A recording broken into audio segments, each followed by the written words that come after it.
Good day, everyone, and welcome to this webinar.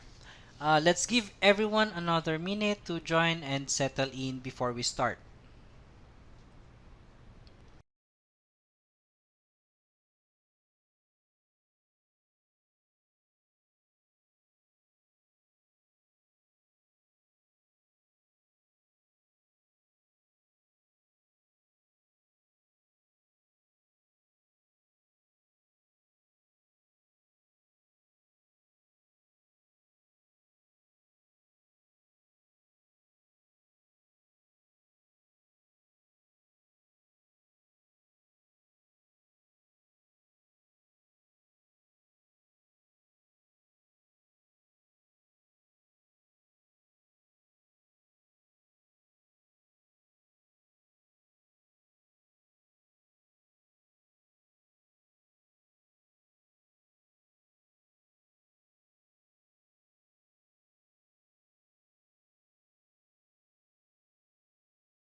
Right, so I suppose everyone is ready. Then we can start. Well, today's purpose is actually to show you on how quick and easy it is to detail an industrial pipe rack in SDS2. I will be the host, and Josh will do the live demo. I'm Jayson Panganiban, and I'm representing GSI, authorized all-plant partner in Singapore and the Southeast Asian region, and I have over 13 years of working experience using Allplan. With some information of GSI, actually we have 3 offices with about 35 employees, and we offer services like software sales, BIM software development, and technical support, as well as we are conducting the trainings. Alright, so moving forward, let me give you a brief overview about Nemetschek Group. So the Nemetschek Group has actually this idea of providing software solutions for the entire building lifecycle, especially for these three major categories of construction, which are the planning and design, build and construct, and operate and manage. And of course, under these categories, they have these 12 brands that cover the building lifecycle. And today, we will be talking about SDS2, which is actually a part of Allplan under the planning and design. And of course, Nemetschek has the software for the media and entertainment, as well as the for the digital twin business unit. And to give you some numbers, well, globally there are more than 7 million users of this software and has about 851.6 million revenues from last year. Alright, then we move now to our main topic, which is the SDS2. So maybe just to give you some information about the SDS2, of course, this software can provide the maximum automation, creating high quality deliverables that help the companies move projects to and through fabrication faster. Of course, it has the connection design that incorporates connection design code, fabrication standards, and buildability tolerances in the automated modeling. And it is also possible to work in teams that you can see the live updates to the model as you work. And because of this, you can increase the productivity and shortening turnaround time. And having the functionality of the automatic connection design, definitely field issues are eliminated. Well, this is not just a detailing tool. SDS2 is the cornerstone in growing your business as you incorporate it into your processes. Of course, the ROI you'll get will empower you to invest in your future. So, to have a better understanding on how to use the software, I am now handing over to Josh for the live demo. Josh, please go ahead and introduce yourself. All right, let's get started. So, thanks for joining us today on the webinar. For those of you who don't know me, my name is Josh. I'm the solutions consultant here at SDS2. I've been around the industry for quite a while, going on about 17 years now. In that time, I've done what I like to say I've done it all, right? I mean, I've detailed joist and deck, steel, stair and rail. I've checked, project managed. I've taught at the college. So I've been in all aspects of steel detailing. So I'm going to resonate with you on some level because we've probably done the same job at some point in our career. I came on staff here about a year ago at SDS2 as the solutions consultant. And what I get to do, I get the privilege of coming on here and doing these webinars, showing new or potential clients, new users, what SDS2 can do and the power behind the software. With that, let's go ahead and jump into the model and get this thing fired up. So here's what we're looking to create today. Pretty simple pipe rack model, right? One of the things I loved about being in the industry when I got pipe rack jobs is they're kind of a bread and butter deal. And I'm pretty sure everybody would agree with me on that. Sometimes you get some funky ones that have a little bit of weird geometry to them or, not a lot of repetition. But a lot of times when I had the experience of detailing pipe racks, there's a lot of repetition in there, pretty easy things to detail. And SDS2 is going to be really, really great for that type of a project. And here's where we're going to start. So you can see I have some of the model already in there. In the interest of time, we're not going to put in this whole model today. It's pretty quick, but I don't want to bore you with the repetition of detail. And you guys do that every day. You want to focus on what the software can do for you today. So with that, let's go ahead and get started. One of the first things I love to show inside of SDS2 is the ability to put PDFs directly inside the model. It's a really simple process. So I've got one in here already to start with. You can see the scale is off. I'm going to show you how we can adjust that really quickly. So let's open up the 100-foot O plan view I've already created. And jump down here and we can see that we have the drawing in there. Like I said, the scale is not right. We're going to get that fixed up and then we'll make sure it's in the right location. So let's start with the scale. I'm going to go ahead and select on it to make sure I'm on the right one. Select this scale drawing single axis. Grab my first point. Grab my second point. Tell it that is supposed to be 20 feet. Let's zoom out here, and it looks like it didn't put it in the right place because my work point's off. That's okay. I'm going to come in here to set reference point. It's going to ask me, do I want to keep it? No. I want to create a new one. And then finally, we're just going to move that down here into place. Oh, I think we're in good shape now, ready to rock and roll and start putting some iron in. Needless to say, we're going to start with columns because that's just where you start. So let's close this down, give us a little more real estate. What we're looking at, though, before we go too much further, is that PDF right here inside the model. So we have our section sizes, we have our dimensions. If we were to zoom down here, we have our typical anchor rod setting detail in here. So we don't have to flip back and forth, maybe in our PDF software or look down at our desktop on the paper. We can just work right here from that heads-up display inside the model. These are brought in as reference drawings. In today's demonstration, you'll see me grabbing some of the points on here. You always want to check your reference drawing for accuracy, right? We like to say garbage in, garbage out. So if you're getting a drawing from somebody and that scale is not 100% right, you're going to get different results. But we want to make sure that we're accurate. So just keep that in mind as you go through your detailing process. I know this drawing is accurate. We'll go from there. So let's start with adding some iron in. If I jump up here to the member ribbon and hit the plus on the member add command, you're going to see all of those member types pop up here inside of SDS2. I'm going to select the column. The first thing you're going to see pop up is this member quick add toolbar right here.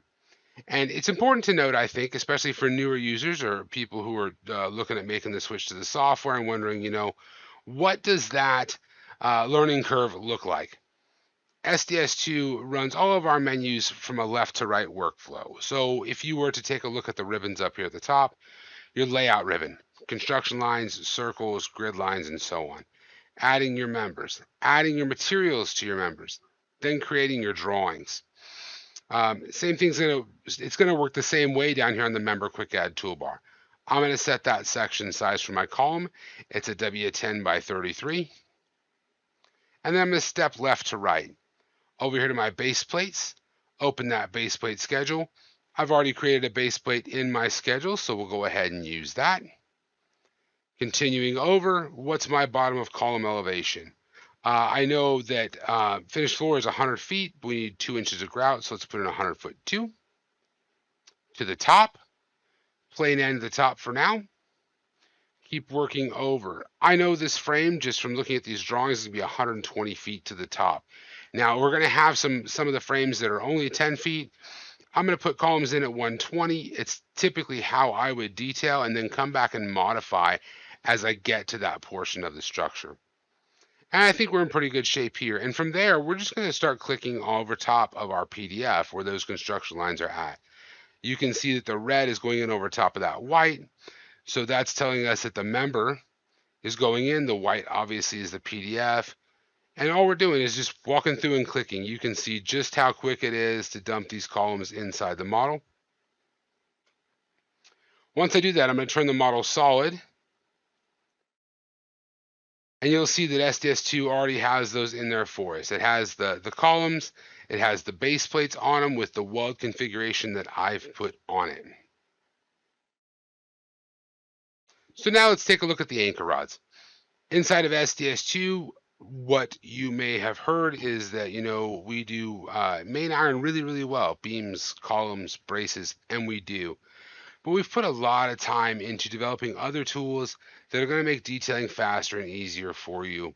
One of those is my favorite tool. It's the anchor rod tool. I've gone ahead and selected all my columns. I'm going to go ahead and grab the anchor rod tool right here. We're going to work with members. We'll hit OK on that. A little right click OK, and it's going to pop us up the dialog box for the anchor rod member. All the usual suspects, the things you would typically see, straight hooked or stud for your types. We're going to set that anchor rod diameter to 3/4. I've got some defaults already set up in here that we're going to run with. But if you have to run something that's different than the configuration I have, no problem. Put the numbers in, get the math right on the anchor rod, hit OK, and we'll put, it's going to put them in for you just like we're going to do now. I'll hit OK, and you can see SDS2 is starting to build those for us inside the model. It's going to put them in accurately every time, because SDS2 is reading that metadata inside the model. It knows, where the bottom of column is. It knows what the projection is supposed to be because you told it. And it's going to, like I said, stick those in accurately each and every time. It was just prompting me right there to add another group of anchor rods.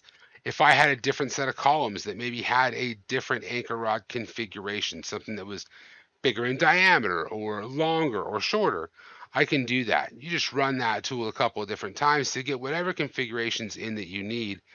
And you can see just how fast it did that for us. So, like any other job, it is time to move up in the model. I'm going to go ahead and use a short key here. I'm going to hold Control and hit the top of that beam. We're going to jump up to the 110 elevation. So back to my tools. I want to turn on another reference drawing. Now notice that first one is still on. SDS2 in its intelligence, it knows where you're at in the model and where you've placed that reference drawing, and it's only going to show you the ones that are within that view. If I were to turn my depth check off, you can see I have the other one down there at the 100-foot elevation. And as a matter of fact, we can go ahead and kick all of these on just so you can see there's no limit to this. I can have as many in as I want. I can have them in an elevation view or in a plan view. The options are there to totally speed up your detailing process by putting all of these in. Might take you a few minutes to get them all in, but it's well worth it. So let's go ahead and jump back to that 110 elevation and start putting some beams into our model. Again, here's that heads-up display. I have all of my section sizes already ready to go inside the model, ready to work or work off of. So let's start putting the beams in. Again, you're going to use the same tool we used before for the columns. And here's where you're going to start to see that rinse and repeat workflow that you might be used to in another software that you've been using. We're going to hit that member ribbon, the member add command, the beam this time, And that same quick add toolbar is going to pop up for us to work off of. I'm going to set that section size as a W12 by 26. Stepping left to right, I'm going to go ahead and leave these connections as an auto standard. I'm also not going to adjust my elevations because I'm already where I want to be. What I am going to do is I'm going to turn on my continuous add mode, or some people like to call it the infinity mode. What this is going to allow us to do is to be able to continue to put iron into the model without having to start and stop. It's going to start from the last point we clicked, and you can see just how fast that is to put those beams in. If I turn that off, I can start over down here with those 1226s. Turn it back on. We're going to get the same workflow that we had before, where it's just going to let us keep picking that second point. Let's turn it off one more time. Change the section size, W8 by 10. We're still in the command. And that beam is in there. If I wanted to use a different input method, for example, if I went back to that member add command on beams, notice it's retaining the last member section size I put in here. If I come over to that intersection and just click with my mouse wheel, you can see it's going to put those in for us as well. So we don't have to use the infinity mode or continue clicking those points one by one. We can always put them in with the center mouse click, which is going to make it just as fast as well. Let's go ahead and turn those solid. Let's invoke the command one. Actually, let's not invoke that command. Let's do some copying. So I know that these are frame B, and even as I travel down here a little bit to my frame A's, the section sizes are still the same. So I'm going to do some copying. I'm going to go ahead and grab these two beams. Let's go ahead and, oops, there we go. Let's go ahead and copy members. I can do this a couple of different ways. I could do a single copy and just do them one at a time. Perhaps later we'll do that. But let's run in the linear function. Horizontal, set that spacing at 20 feet. I believe I needed 6 more, so we'll type in 6. Okay that. Down here at the bottom, we'll confirm that with a yes. Set it to solid opaque, and you will see that we have all of those members input as well. So let's jump back and maybe look at some of that automated connection design. What do I mean? So SDS2 is going to go ahead and generate those connections for you. It's going to generate them based off of the parameters that you've set up inside the software. And this can mean different things for different people. So maybe it's a job that is delegated design, and you as the detailer are responsible for these connections. And you know the engineer you want to work with and what their preference is, or what your shop standard is, or what your shop preference is. You know, maybe it's bolted versus welding, or it's shear tab versus clip angle. You have the autonomy to set that up inside the software to work off of what your preferences are. And it's pretty simple to change these. So we could have set them up automatically in the beginning for shear tab, but I'll show you right here how we can switch one over to shear tab pretty quickly. I'm going to go ahead and double click the beam, open it up, simply come to the input connection type, switch that over to shear, hit OK. SDS2 is going to see all of the identical conditions inside the model, meaning absolutely identical, right? Same length, same configuration, same amount of bolts, and so on. And it's going to identify that and ask us, hey, do you want to change all of these? For today, we don't. We'll hit no. And you can see SDS2's got us a shear tab going on in there now. The beauty behind the connection design, SDS2 is always looking at the constructability and the erectability of the structure. So it's gone ahead and automatically put that cope on the bottom flange for us. It knows that that beam has to slide down the column and bypass that shear tab, so it's going to do that for you. Another step in detailing that you don't have to take on. With that, we can produce calc packages, things that your engineer can sign off on. Perhaps you don't do the delegate design. Maybe you are doing just the connections that the design engineer, the EOR, has put in the drawings. This is still a great tool for you because what you're going to get inside of SDS2 is uniformity. Obviously, in these models, we are a live multi-user modeling environment, meaning you can have more than one modeler working in SDS2 at the same time. So if you have different people on the job and you want to be able to make sure that those connections are built the same way, once you set them up, maybe it's a shear tab job, we're defaulting in shear tabs as we go.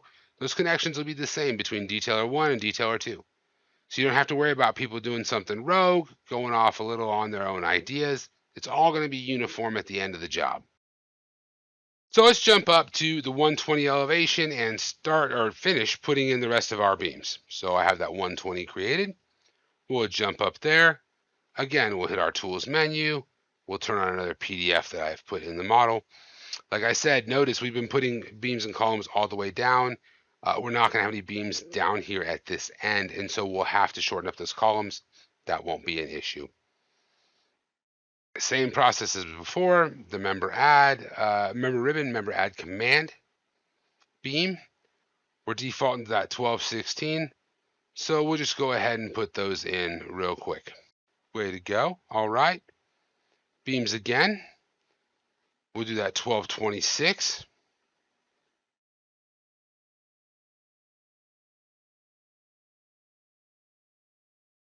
And maybe just for the sake of showing all those options again, we'll grab these members, we'll copy them, we'll use that singular function this time from one intersection to the next intersection.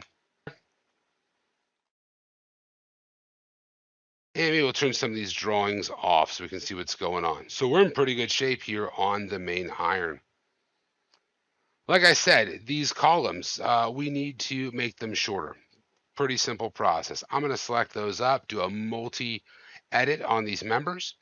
Right click, hit the edit menu. And I'm going to quite simply just adjust that end elevation down to 110 feet. Hit OK. SDS2 is going to reprocess that. Pretty quick, easy ways to make the adjustments inside the model. We've got some vertical braces that we need to put in as well. I'm going to go ahead and open up another drawing here just so we can see what's going on in that elevation view. I'm going to double click this construction line or grid line, and it's going to take us right to where I have put in that drawing along grid line K. So we have some bracing we need to put in. We're going to go ahead and put this bay in, and we'll copy it down like we did before just to finalize it out. So again, I'm going to go ahead and do a little bit of selection on the drawing itself. I'm going to lay out some construction lines. Zoom in here, grab us a few points. Same thing on the other side of the X. And then we have this kicker over here we're going to use as well. So let's grab those points. Perfect. Same workflow as before. Member ribbon, the member add command. This time it's a vertical brace. Same quick add toolbar pops up. So using that heads up display, I'm going to go ahead and set that section size to a 3x3 by 3/8 angle for that kicker. Working off the intersection construction lines that I have already put in, I'm going to grab that point.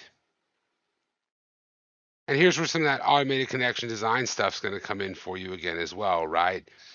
Not only are we doing those simple connections that you might see on your beams and columns, your shear tabs and clip angles and so on, we're going to do that complex geometry for you as well on those vertical braces. A few more clicks here. Right click, zoom out.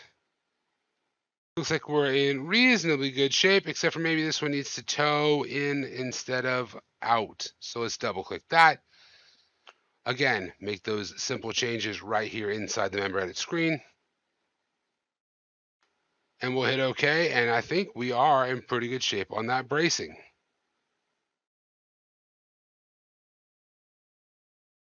So I'm going to surface on this column, take that depth check off, and you can see all of that bracing is shown in there behind the scenes. I'm going to use what we call selection filters, and I'm going to set my filter to vertical braces, and I'm going to grab all of them. Even though we can't see them right there, they are selected. And we'll use that to do some copying down the line here. So we'll copy those members. We'll use that linear again, horizontal. We're going to put it in the negative direction this time. So minus 20 feet with 6 copies. Hit OK. SDS2 is processing that, combining the piece marks, doing all the good stuff it does behind the scenes. Quick rotation.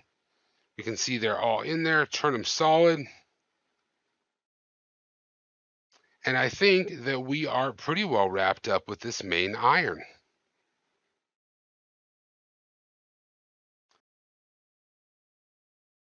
I'm going to go ahead and surface on this beam right here. Get us in the right spot to put in some grading. So in trying to keep consistent with the grading that's already in the project, I'm going to open it up and take a look here.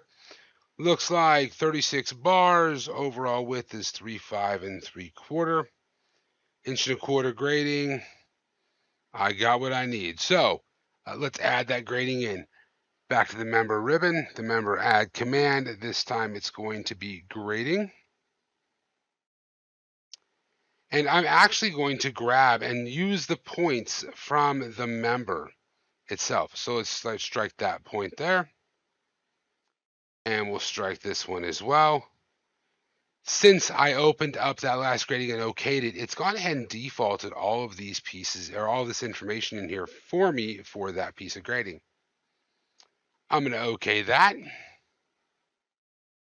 In the interest of time, I know we're going to use as many of these as we can use. So let's go ahead and use that copy function again. Let's copy the members. Let's do a linear, horizontal. Spacing this time is going to be 3.5 3/4 because that's the width of the grading. I think I want 14 copies if my math is correct. Go down here and take a look. Nope. My goodness, it was 34 copies. Let's try that again. Let's copy the members one more time. Linear, horizontal, 3.5 3/4, and another 20. See, even I make mistakes. There we go. Let's turn that solid. So now we can come in here and adjust this grading. It doesn't have to stay this way. We don't have to come back in and put in a new piece. I'm just going to adjust the amount of bearing bars that we have to shorten this piece of grading up. And I know my math's correct on this one. I'm going to go ahead and double click the grading, set this down to 22 bars. Notice it's going to update that for you on the fly. So you may have noticed we have some grading that's interfering with the columns. Really simple fix. And this is another great time to point out another feature inside the software, our search function. If you know that there's a way to do something, but you just don't know where it's at inside the toolbars, we can go ahead and search the search function to find the command we're looking for.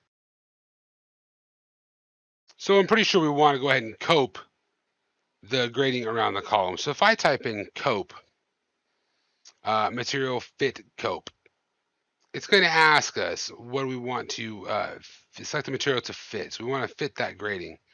What are we fitting it to? We're fitting it to the column. Right click and OK that. Maybe we give it a 1/2 inch clearance all around, and it's going to do that work for you. We can come down here again and do that at each one of these different pieces of grading, knowing that they're all probably going to hit these columns a little bit differently. And I could go through and do each one of them, but you get the point. That's how you can come through and really quickly and easily fit that grading around the column and make it seamless for your guys in the detailing process. So let's see what else we can jump into. Rails. We talked about doing some rails. Let's go ahead and do that. I'm going to adjust this depth check out a little bit. Now we are all the way up. So we were down on that beam. That's where we're surfaced, but we're 4 feet out so we can see the top of those rails. When you're laying out your rails, obviously there's a lot of construction lines and things like that that you're going to put in place to make sure your geometry is where you want it to be. At times, obviously, jobs change, right? And we want to be able to know where our information came from or make adjustments to it. One thing I really love about SDS2 is the ability to save off the geometry that I use to put things in through saving off construction lines. So I'm going to go ahead and go to my construction line load. And I've saved one off down here for the webinar for the guardrail layout. You can open that up.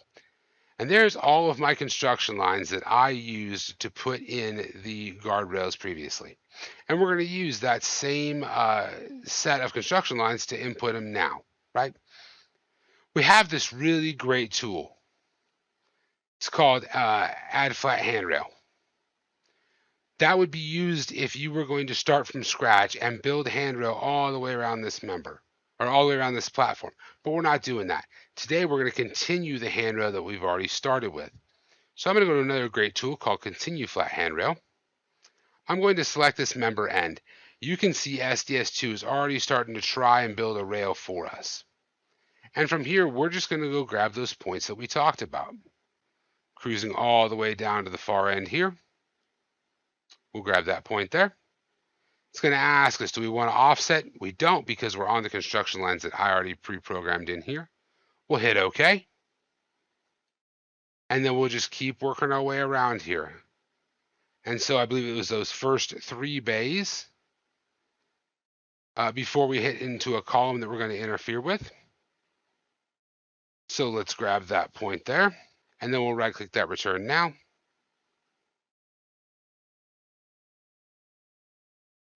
And we'll make a few adjustments to our handrail. So we can set that max length at 15 feet, 10 feet, whatever you're wanting to work with. It's reading that start end as a splice, the finished end as a P end, and that's what we want down here. Coming down, let's take a look at what our connections look like. We're sitting as a clip angle right now. Floor thickness is 1.25 inches. I'm going to make an adjustment to this section size. We don't need a leg length that's that long, so we'll drop it down to a 5-inch leg length. Vertical to first hole. Trying to keep these uniform, working on maybe some of those W8s on the outside. I want to go 2.5 to my first hole, plus the grading thickness, so 3 3/4. Hole spacing will be 3. Bolts are good. Let's OK that.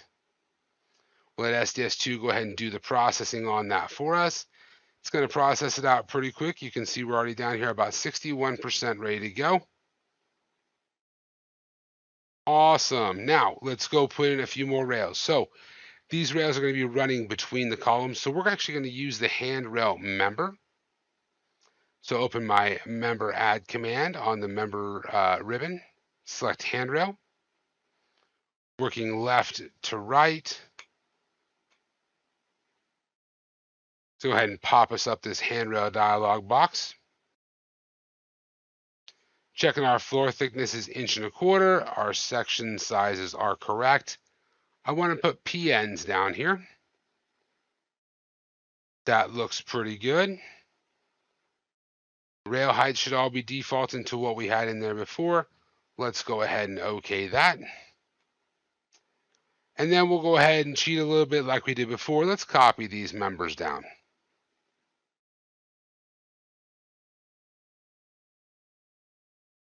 Couple of clicks away here.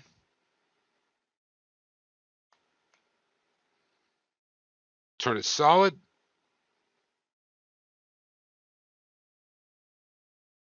And we are in pretty good shape on our rails.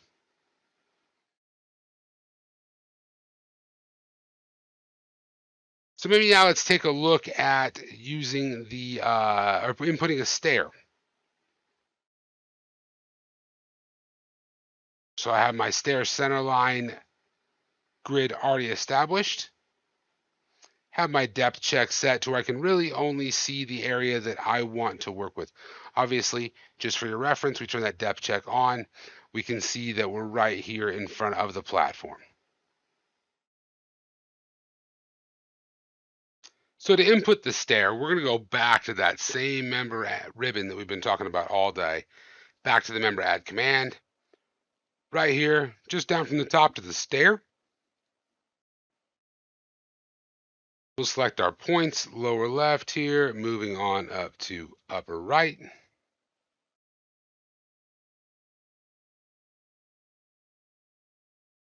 And this stair is going to come in just with the default. We could make those changes now. I'm going to hit OK just so you can see kind of out of the box what you're going to get. So it's defaulting it as a pan stair with channel stringers, no connections, top or bottom, anything like that. Just wanted to get a feel for what it looks like and then what we're going to do to it. So let me revert that view back. I'm going to go ahead and open up the stair. I'm not sure if we've talked about it too much today, but inside of all of these menus in SDS2, there are what we call form fields. And there are these little four boxes right here, and they're at different intervals throughout the member edit screen. So it could be at a connection, it could be at the near side stringer, or it could be at the overall on the stair. And that's what I've saved off here. I've gone ahead and put these in so that these settings would all be filled in for us. I'm going to go ahead and hit OK, and you'll see that these things are changing as we go through. So we've gone from a bit pan to a grading profile. All of these defaults in here that were set to 0 before have now been filled in with our support to work point distance, our slab atop return, all of that information that we're going to need to go ahead and make this stair fit the way we want it to fit. Let's jump down to some connections. We're on the, looks like the right end. So I'm going to go ahead and make it a shear tab attached to the supporting.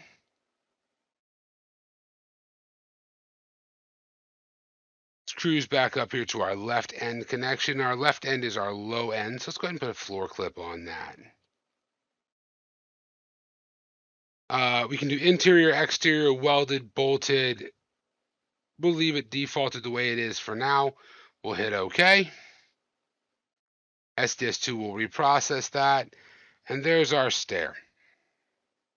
So there's those floor clips we talked about. Obviously grading stair in this application. Shear tab connection attached to the beam. We're in pretty good shape on this stair. Maybe a few tweaks here or there if there's something I've missed, but I don't believe there is. So now let's go ahead and move on to adding in some rails on top of the stair. So to add this guardrail to the channel stringer, I'm going to go ahead and move in. I'm going to surface on the inside face of this channel.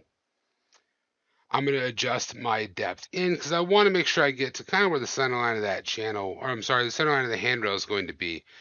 You don't have to do this. I just know I want to make some adjustments after the fact. And so we'll go ahead and do that now. So I'm going to go in minus 1.75, kind of get on that gauge line of the channel. I have a great tool over here called Add Handrail to Stringer. I'm simply going to select the stringer, and you're going to see SDS2 is going to start building a rail for us. Not perfect, right? I mean, down here we have a plate condition that's off the end of the stringer, but already we're 80% there on how we're going to get this guardrail into place. So I'm going to go ahead and switch my ends to P ends. I know that's what I want there. My walk side is a near side. I'm going to drop down here and say, yep, let's do a base plate on that. That'll work.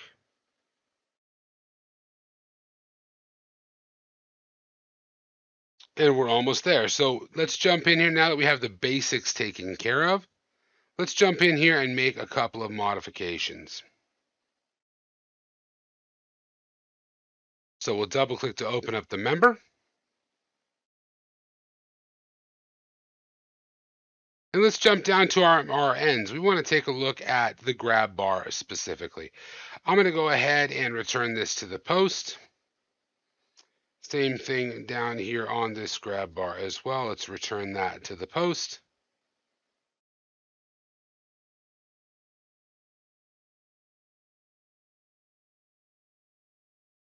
Pretty good shape here. Let's go ahead and adjust this corner post.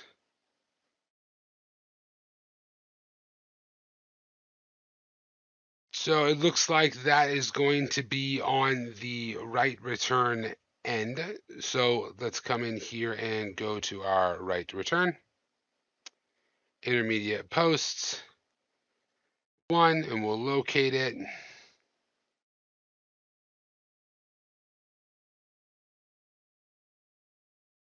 Somewhere in there should work just to give us a little bit of something to hold this kick plate on. And obviously, if we want to make more modifications up there, we could. I'm just trying to give you the gist of what we can do here inside of SDS2. And let's grab this rail and copy it over. Straight from this stringer to the other one. Let SDS2 process that out.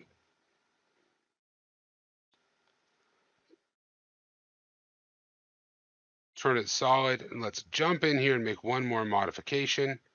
We're going to flip that walk surface from the near side to the far side.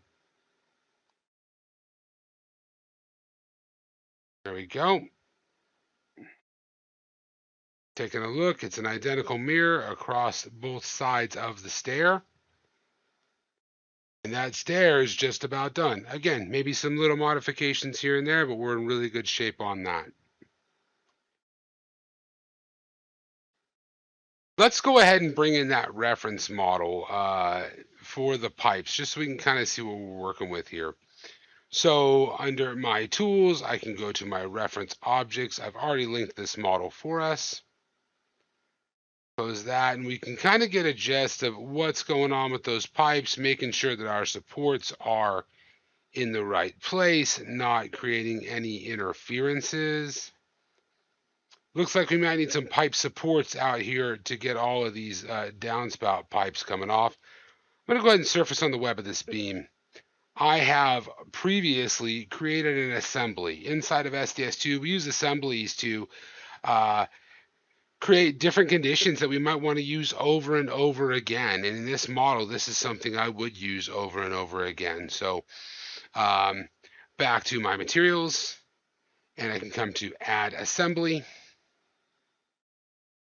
I'm going to add it to this beam. Got my pipe supports already created. Grab that work point. Let's OK that. We don't want to put it on all of the beams that have the same mark.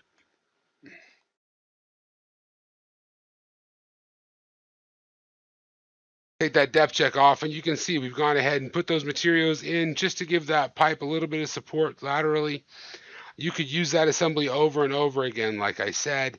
It's going to be the same thing if we jump down to this beam here. We'll run it one more time just for good measure. Add it to the beam. Pipe supports from the work point I've selected.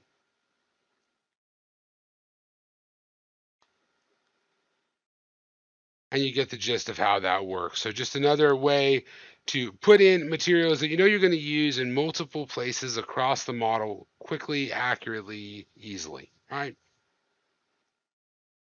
So that concludes what I have for you today. Thanks for joining us today. I had fun. I hope you did too. I'll see y'all in the next webinar. Thank you so much, Josh. That was really a great demonstration of detailing the pipe racks using SDS2. There are different functionalities that really help to detail faster with the quality of the model. Of course, having those automatic connections with the pre-calculated internal designs, well, SDS2 put the detailing into the next level. This is actually relevant in most of the companies in Asia like Philippines, which I myself have experienced on modeling the pipe rack for international companies in my earlier years. And I can say with this solution from SDS2, it makes the detailing easier and really faster.